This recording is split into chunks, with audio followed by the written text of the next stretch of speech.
Que la famille, personne nous inquiète jusqu'au dernier gramme. Toujours dans mon enfant parce que je suis baisé par Paname. Sans le bénéfice de la rue, j'aurais jamais niqué le gramme. Me sens pas trop humain, pas comme Hugo habité. Wallet Franjo, Nietzsche disait que la vie sans musique est tout simplement une erreur, une fatigue, un exil. Il est vrai qu'elle provoque des réactions que de simples mots n'ont pas le pouvoir de faire. Je pense que je ne me trompe pas si je dis que toi qui regardes la vidéo, tu n'écoutes pas au moins 1 heure de musique par jour. Et avec l'explosion des styles et l'expansion d'artistes, c'est quelque chose qui est devenu tout à fait normal. On réagit tous différemment sur chaque son, parfois on n'aime pas, puis on se met à ne plus s'en lasser. On peut également être plus réceptif à du Lorenzo qu'à du Kobalade, ou inversement, bref. Tout ça, ça se passe dans la tête. Avec Louis, un étudiant en 5e année de médecine, on s'est énormément investi dans cette vidéo. Toutes les questions posées sont celles auxquelles on n'a pas spécialement de réponse et pourtant tout le monde se les pose. Outre la partie base anatomique, tout est vulgarisé pour que le sujet soit accessible à tous. Je vous reprends dans 20 petites minutes parce que j'ai besoin de vous pour écrire la prochaine vidéo qui risque de faire polémique et on passe directement à la partie interview. Bonne vidéo.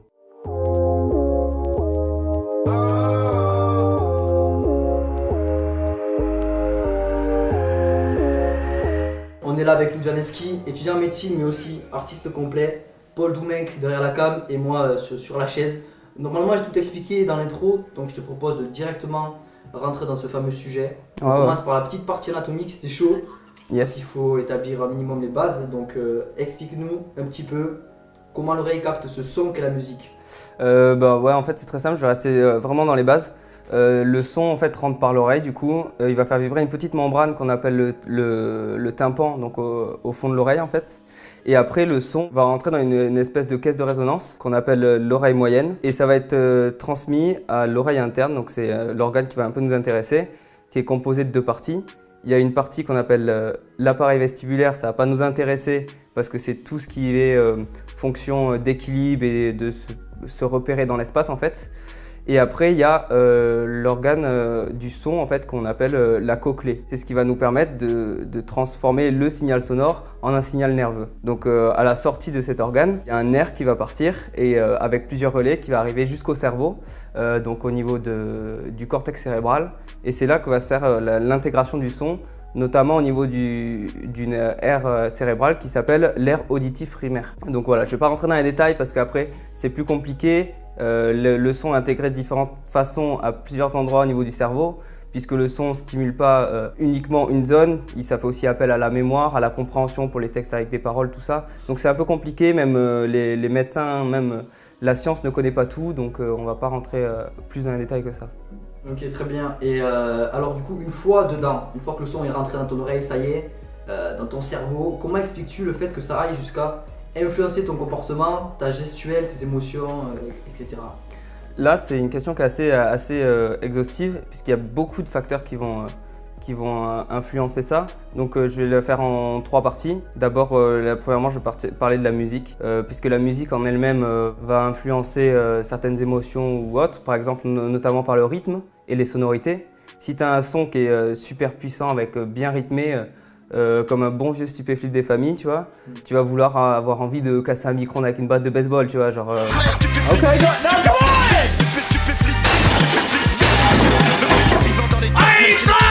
Alors que si à côté tu as un son qui est vraiment calme, sur du lofi ou des choses comme ça, avec... voilà, type Docs, avec des pianos qui font un peu à la nostalgie, tout ça, ben là, du coup, ça va plus te mettre dans un mood de tristesse, d'émotion, tu vas pas avoir envie de sauter partout. Voilà, ça c'est un peu la base. Après, si tu t'intéresses un peu à la musique, tu as forcément entendu parler de majeur, mineur, oui. Voilà, au niveau des gammes, tout ça. Voilà, généralement, un morceau qui est mineur, ça va être plutôt un morceau calme, qui va te transmettre des émotions un peu plus d'un mood de tristesse, un truc comme ça, tu vois. Et alors que les morceaux majeurs, c'est plus souvent les morceaux un peu joyeux. Après, voilà, c'est pas toujours vrai, mais globalement, c'est comme ça. Okay. Et après, la musique aussi, par tous ces autres aspects structurels et temporels, va en fait nous permettre de nous projeter. En fait, il y a un phénomène que je vais reparler tout à l'heure, c'est ce qu'on appelle le phénomène d'anticipation. Et après, il y a un autre phénomène aussi qui est important, que je vais aborder maintenant, c'est le phénomène de tension-résolution. C'est-à-dire que dans la musique, quelque chose qui est beaucoup utilisé, notamment dans les rythmes, tous les rythmes hip-hop et tout ça, c'est un phénomène donc, de tension. On va prendre un exemple simple, par exemple si tu es en cours, tu te balances sur ta chaise, Voilà, si tu es à 2 doigts de tomber, voilà, tu crées la tension, tu n'es plus très stable, tu vois. Et au moment de te rattraper, gueule, voilà, ouais. c'est ça, Ouais. c'est ça, exactement. Et en fait, au moment, tu vois, tu te rattrapes, tu fais une mini crise cardiaque, tu rattrapes le rebord de la table et tu te restabilises. Et ça, c'est ce qu'on appelle une phase de résolution. Et donc, en fait, à ce moment-là, tu vois, tu te sens en vie, tu te sens bien et tu as ce shoot d'adrénaline un peu qui redescend. Ouais. Exemple simple que tout le monde a vécu, je pense. Ouais. Et en fait, la musique, ça joue exactement pareil. On va créer une tension avec une note, soit qui va être un peu dissonante, soit avec un rythme qui arrive un peu à un endroit pas vraiment attendu, en fait, pour pas que ce soit trop carré. Et tout de suite après, on va le corriger. Et ça, le cerveau, en fait, il aime bien parce que ça repart sur le phénomène d'anticipation que j'évoquais tout à l'heure et sur lequel je vais revenir plus tard. Mais le cerveau, il aime bien anticiper les choses. Et quand il y a un petit truc qui est différent et que juste après, on se rattrape pour arriver sur le même schéma qu'avant, ben, le cerveau, il aime bien parce qu'il a compris comment ça fonctionnait en fait. Là, on a vu tout l'aspect musical. Bon, voilà, il y a d'autres, je pense, youtubeurs musicaux qui doivent peut-être mieux traiter cet aspect-là. Au niveau de l'aspect médical, du coup, la deuxième partie de cette question, comment le corps va réagir à ça? Bon, en fait, il y a des structures qui sont dédiées au traitement émotionnel, qui vont être activées par un stimulus, notamment sonore ou visuel, quand on voit des clips, tout ça, qui vont nous faire remémorer des souvenirs, des choses comme ça. Donc il y a plusieurs choses vraiment qui rentrent en compte. Le son, en plus que de créer ces sentiments un peu abstraits ou des choses comme ça va aussi nous faire des modifications physiologiques. Tout ce qui est fréquence cardiaque, fréquence respiratoire, la tension artérielle, tout ça, c'est des choses qui vont être modifiées en fait par l'écoute du son. Ouais, par exemple, tu vas écouter un banger, ça va s'accélérer à balle et tout, tu vas être très chaud. Ouais, Presque c'est ça. instantanément, quoi. Ouais, en fait, c'est ça. Des fois, il y a des sons qui tapent, qui vont Ouais, te faire bouger. te faire bouger partout. Ouais, te motiver. Mais après, voilà, ça marche aussi avec les sons tristes. Il y en a certains qui peuvent te faire accélérer la fréquence cardiaque parce que ça te remémore un truc que tu as déjà vécu qui était fort dans ta vie, tu vois. Ouais, genre un petit peu aspect nostalgique. Ouais, tu peux avoir un aspect nostalgique ou une émotion même forte de tristesse ou de choses comme ça qui peuvent te faire revivre ces moments-là. Et notamment aussi dans les modifications en fait au niveau de la peau qui peut être intéressant, c'est ce qu'on appelle le frisson musical en fait. Ça peut être un peu comparé à une addiction, un peu comme les drogues, le sexe, la nourriture, tout ça.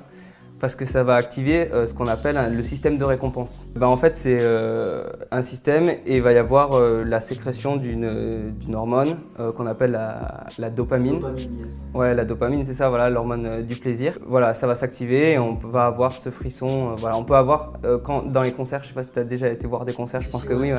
Quand tu connais les artistes, quand tu aimes bien, tu as le frisson au moment où la première note de la musique, tu vois, où l'artiste arrive, ou alors au moment où le refrain que tu aimes trop, il part. Après, donc ça, c'est tout ce qui est plaisir musical. Après, il y a aussi des structures qui sont dans le traitement du déplaisir musical. Mais en gros, des trucs que tu n'aimes pas, tu vois. Genre, le cerveau, il va reconnaître quand tu vas avoir des dissonances, quand tu vas avoir des rythmes qui sont un peu stressants, qui ne sont pas carrés. Voilà, le cerveau, il y a des structures qui sont aussi dédiées à lui dire… Ça va pas, c'est bizarre. C'est bizarre, okay. C'est ça. Et justement, comment ça se fait que, là tu parlais des dissonances, tout ça, quand tu découvres un son, à part si ça te parle, tu t'es limite largué, genre tu trouves ça bizarre justement, dérangeant et parfois même tu ne sens pas du tout concerné par le feeling. Ouais, là on va revenir au phénomène d'anticipation que j'évoque, ça fait 2-3 fois que je l'évoque, qui est vraiment très très intéressant. Parce qu'en fait le cerveau, il aime bien quand quelque chose est déjà connu en fait. La première écoute, c'est difficile de juger un artiste là-dessus ou quelque chose comme ça. Ah, je suis totalement d'accord, totalement d'accord, vas-y, continue. Donc, soit tu vas avoir un son qui est très proche de ce que tu connais déjà, et dans ces cas-là, le cerveau va bien aimer parce qu'il va réussir à l'anticiper un petit peu. Donc, c'est-à-dire, il va réussir à se projeter dans le morceau, à avoir des attentes, et est-ce que les attentes vont être répondues. Soit tu vas avoir un morceau totalement différent, un peu nouveau. Bon, je pense notamment, moi, ça me l'avait fait avec Cobaladé. Voilà, on en a parlé et moi, c'est complètement l'inverse. Voilà, c'est-à-dire que moi, Cobaladé par exemple, première écoute, mais je crois que ça te l'a fait aussi, hein, c'est que, c'est ça. Oui, c'est que t'aimais pas du tout. Voilà. Je me suis dit, mais c'est quoi comment ça, cette voix déraillée, il se passe quoi et tout, comment ça se Voilà, mais en fait, c'est parce que c'est quelque chose qui est complètement atypique et qu'en fait, le cerveau n'a pas eu l'habitude d'entendre et que du coup, il faut l'habituer à entendre ça pour pouvoir possiblement l'écouter. Voilà, moi, c'est pas forcément le style de musique que j'écoute habituellement, donc j'ai pas non plus fait l'effort de me plonger vraiment dedans, mais j'ai quand même été écouté.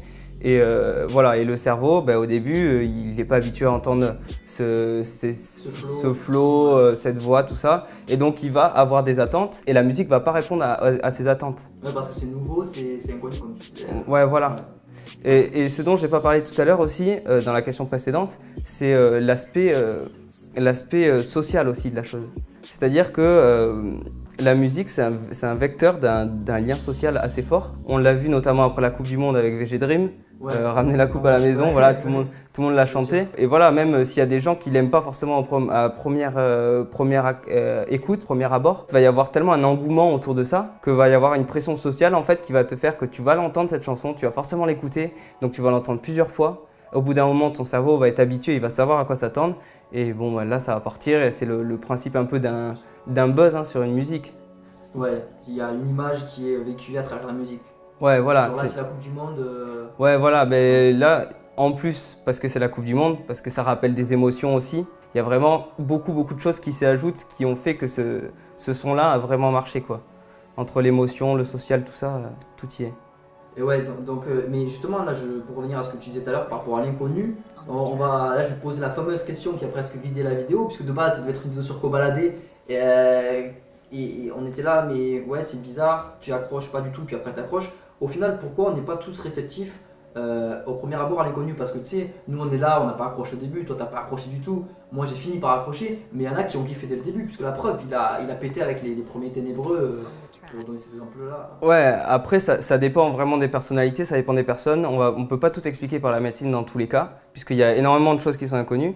Ça dépend aussi de la culture, de l'éducation que tu as reçue, avec les styles de musique que tu as écoutés dans ton enfance, tout ça. Il y a des choses que certaines personnes ont retrouvées, d'autres, moi par exemple, j'ai rien retrouvé qui se rattachait à ça en fait. Et du coup c'est pour ça que moi je l'ai pas aimé et après que j'y suis pas retourné forcément non plus.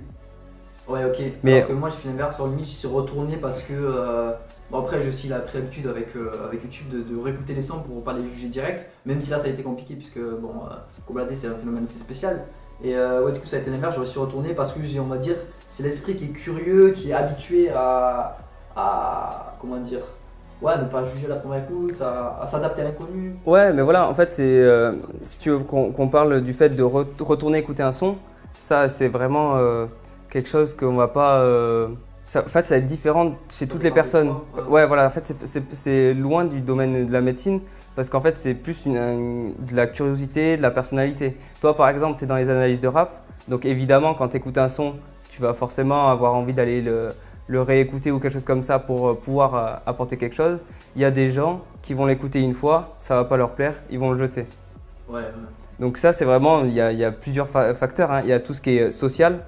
Si évidemment on te remet pas le son dans les oreilles, des fois ça marche pas. Il y a la cohésion aussi autour. Ouais, si on te dit genre par exemple, là je prends l'exemple de Nino ou de PNL. PNL là, alors à un moment où on tourne, c'est sorti hier. Tout le monde sur les réseaux était en feu, genre il est trop lourd le son, le clip était trop lourd. Ouais. Il y a aussi ça qui va jouer, le fait que ça soit limite parce que la preuve, il y en a qui ont voulu dire le contraire, qui ont dit ouais non c'est pété, comment vous aimez et tout, ce duo. Et eux ils se sont fait allumer parce qu'il y a aussi cet aspect là, ouais, comme tu dis, cohésion sociale. Ouais, il y a une grosse communauté. Ouais voilà, la communauté, genre 90% va kiffer et ben les 10% ils vont se faire flinguer et ils seront limite obligés d'essayer d'accepter ça. Ouais, voilà, il y a aussi le rôle des médias et donc ils vont exposer le travail à énormément de personnes et il y a des personnes qui vont prendre ce que les médias vont apporter et vont pas forcément aller chercher dans les coins ceux qui cherchent vraiment, parce qu'après il y en a aussi, la musique pour eux, c'est on leur donne, ils écoutent, ils aiment pas. Après, il y a des gens qui font de la musique, il y a des gens qui vont aller chercher en profondeur pour essayer de trouver en fait quelque chose qui va leur correspondre et quelque chose qu'ils aiment bien. Moi, ça me l'avait fait un peu avec L'Homme Pâle à l'époque. Ouais. Si tu veux, en fait, moi, à la base, j'écoutais beaucoup de musique française et après, j'ai écouté beaucoup de rap. Et en fait, vraiment, je cherchais un espèce de point entre les deux. Et c'est ce que, quand j'ai commencé à faire de la musique, je voulais faire. Aller dans la musique française avec du rap. Et au final, en fait, j'ai cherché un peu. Et je suis tombé donc, sur L'Homme Pâle, que je ne connaissais pas à l'époque. C'était avant qu'il sorte Flip. Mais il a déjà fait des sons qui étaient un peu entre les deux. Ouais, entre les deux. Il a quitté progressivement le rap. Ouais, il y en avait un, je crois, qui s'appelle Chute Libre. Je crois que c'est ça. Ouais, qui a été produit par Stu, je crois en plus. Et voilà, j'avais creusé et j'avais trouvé mon bonheur là-dedans. Bon, après, c'est la réussite qu'il a eue. Mais tu vois, là aussi, la progression qu'il a eue. C'est-à-dire qu'avant, par exemple, si j'avais proposé ce son-là à des potes ou des choses comme ça, ils n'auraient pas forcément aimé. Mais en même temps, avec toute l'exposition qu'il a eue après, avec le travail des médias, il se ressent là-dessus aussi. Ouais. Tu peux amener du nouveau, mais si le nouveau n'est pas accepté, parce que les médias, ils portent aussi la parole et surtout l'influence. Parce que quand tu regardes que t'as des rappeurs qui aujourd'hui naissent carrément des médias, j'en ai en tête, je vais pas les citer, mais si, allez, je vais citer moi la Squale par exemple, tu vois, qui j'ai fait une vidéo dessus. J'étais là, mais attends, mais les gars, ok, c'est un artiste, tu vois, il fait son rap, tout ça, mais le mec, il était H24, tout le monde parlait de lui par rapport à son histoire, il y avait aucun aspect musicaux. En fait, les gens allaient vers la facilité, les médias choisissaient la facilité pour parler de lui, alors que non, tu vois, c'est un artiste, tu le respectes, tu parles de sa musique, tu parles pas de son passé, ben, tu parles de sa musique, et le truc, c'est que du coup, ben, cette influence des médias avait mis dans la tête des gens que Moi la Squale c'est quoi? Ah ben c'est son passé et sa musique elle a tout un... D'ailleurs aujourd'hui qui écoute encore Moi la Squale C'est vrai qu'il y a eu une espèce d'engouement en fait autour de lui par son histoire et par tout ce qu'il a vécu avant. Les médias surtout. Ouais voilà, parce qu'aussi c'est une histoire que aussi peut-être des gens avaient besoin d'entendre. Mais du coup on va essayer de se recaler sur le sujet parce que sinon on pourrait parler des heures là-dessus. C'est sûr. Du coup on parlait que au final réécouter c'est bien. Ça montre que tu juges pas à la première écoute, par respect pour l'artiste surtout, mais quoi qu'il en soit, pourquoi certains en fait finissent par être réceptifs et d'autres non, tu as plus ou moins répondu. Ouais, j'ai plus ou moins répondu. Mon savoir dans le domaine médical, ça va pas trop aider là-dessus, quoi. Il y a énormément de facteurs, ça passe par la culture, l'éducation, tout ça. Donc, ouais, il y a des choses qui s'expliquent pas, quoi. Ouais, mais c'est juste qu'il y a beaucoup trop de choses qui l'expliquent plutôt que des choses qui l'expliquent pas. Mais du coup, c'est dur d'en faire une synthèse, quoi. Ok, bon, du coup, je casse un petit peu le fil conducteur parce que une question me vient à l'esprit. On parlait de Koba, notamment avec Koba en fait, parce que de base, faut quand même pas oublier que de base, il devait être plutôt sur Kobalade. Et Kobalade, il se répète, il recycle ses textes, tout ça. Donc justement, là, est-ce que la répétition joue aussi sur l'appréciation de la musique? Ouais, c'est vraiment. C'est point là, c'est vraiment une question à part, tu vois, genre c'est un truc en plus. Ouais, non, mais ça, en fait, carrément, ça joue sur la perception de la musique parce que la répétition, en fait, c'est un peu ce qui va créer l'addiction, en fait. Prendre un exemple, Lujaneski, jusqu'à Paname. Ouais. Ça rigole. Non, c'est vrai que je le répète un petit peu, mais il faut bien que je mette mon savoir dans mes musiques, que ça marche un petit peu, même si ça marche pas. Ça marche un peu, c'est prouvé les gars, la médecine, tu vois, il va péter sur la mesure, mais ouais, normal. Ça devient n'importe quoi cette interview. Non mais si on se recentre sur le sujet, la répétition c'est un truc qui est énormément utilisé. Le cerveau il aime ça, il aime les choses qu'il connaît, il aime les choses qui se répètent, et donc ça marche avec toutes les addictions. Et la musique, c'est un des trucs principaux sur lesquels ça marche. On l'a vu avec Koba qui recycle certains textes où ses samples aussi ils sont très en boucle derrière. Et ça marche aussi avec des gars comme Nekfeu. Nekfeu, en fait, lui, c'était dans les structures des phrases, comment il utilisait. Il utilisait beaucoup d'assonances, d'allitérations. Ça répétait, ça débitait fort, mais en même temps, tu avais toujours la structure qui se répétait ou des choses comme ça. Et voilà, évidemment, ton cerveau il kiffe entendre un peu des trucs qui tournent en rond. Et ça active, comme j'ai dit tout à l'heure, le système dopaminergique, la dopamine qui est sécrétée et tout le système de récompense est activé par ça. Donc, Ok, petite pause. Attention quand même, l'important est de briser ces répétitions par des variations d'instru, de flow, sinon ça devient très vite lassant. Rappelez-vous du sort de la chaise, phase de tension puis de résolution pour créer de l'émotion en sortant de la linéarité qui peut s'installer. Voilà, ça c'était le petit détail qu'il souhaitait préciser. C'est bon, là je crois que j'ai pris en intelligence là. Eh bien écoute, je crois qu'on en a fini sur les questions. Ok, ben merci beaucoup en tout cas de m'avoir. Merci Lujaneski. Merci de m'avoir reçu. C'est vraiment un grand plaisir d'avoir. Ouais, non, reçu dans mon petit studio, mais en vrai c'était plaisir de faire cette interview et de pouvoir répondre à quelques questions que beaucoup de gens se posent, je pense. Donc, en tout cas, si jamais il y a d'autres questions, en commentaire, hein, évidemment. Ouais, mais d'ailleurs, pour ça, parce que voilà, je me suis servi donc de mes cours, mais aussi de certaines thèses que j'ai pu lire en fait, qui étaient donc de la fac de Toulouse, donc qui sont assez récentes, donc des années 2010 à maintenant, qui ont été faites, qui ont rallié un peu la médecine à la musique. Et du coup, je m'en suis servi, donc je les ai lus. On vous met tout en description, si t'es d'accord. Évidemment, oui. Pour les gens que ça intéresse, voilà. Bon, en synthèse très superficielle, on peut dire que telle une machine, le corps humain va réussir à capter le son par l'oreille et à transformer ce dernier en signal nerveux adressé à notre cerveau par des mécanismes assez compliqués mais qui restent incroyables. Et ce qu'il est encore plus, c'est le gros impact de ce son sur notre comportement et nos émotions par l'interprétation des informations reçues par le cerveau, impliquant à la fois les aspects temporels et structurels de la musique, notre vécu, notre personnalité et notre manière de consommer cette drogue qu'est la musique. Comme je le disais en début de vidéo, j'ai besoin de vous pour écrire la prochaine. Elle portera sur la fameuse polémique le rap c'était mieux avant. Pourquoi faire ça? Eh bien, il y a bien trop de subjectivité autour de tout ça. C'est tout le temps celui qui a le plus de notoriété qui porte la parole. Et je pense qu'en réunissant un échantillon suffisant d'avis argumentés, évidemment, il y a moyen d'en tirer de l'objectivité. Bon, et en même temps, les échantillons, c'est le principe même des statistiques. Alors rendez-vous en description. Avant de finir, je vous laisse sur la découverte chrono de Louis Janeski. Ça, c'est pour moi, c'est cadeau pour le remercier d'avoir apporté ses connaissances tout le long de la vidéo. Je l'upload ici en plus d'Instagram parce que oui, c'est une série pour promouvoir les artistes sur le réseau. Donc venez la checker, c'est tous les vendredis à 19 h si tout se passe bien. Nous on se dit à très bientôt. Propagez-moi cette putain de vidéo partout. Ciao les franjo. Salut à tous. Putain, j'ai la paupière qui saute. Ah putain, mais pourquoi je suis pas concentré comme ça là. Salut à tous, c'est Louis Janeski. Bienvenue dans le studio pour la découverte chrono TPZ.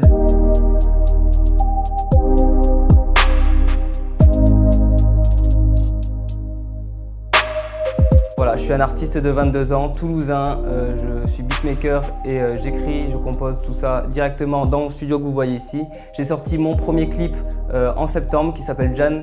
Au début je pensais saisir le sens de la vie. Ma mère m'a dit reste en dehors des ennuis. Mais j'ai pas pu m'empêcher d'admirer les lumières de la ville. Je bois plus de bière que de salé.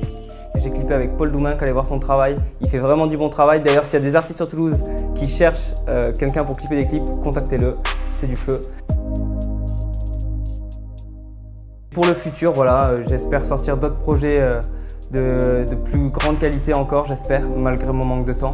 Le travail paie, donc j'y crois. Et si vous êtes dans le même cas que moi, continuez à fond.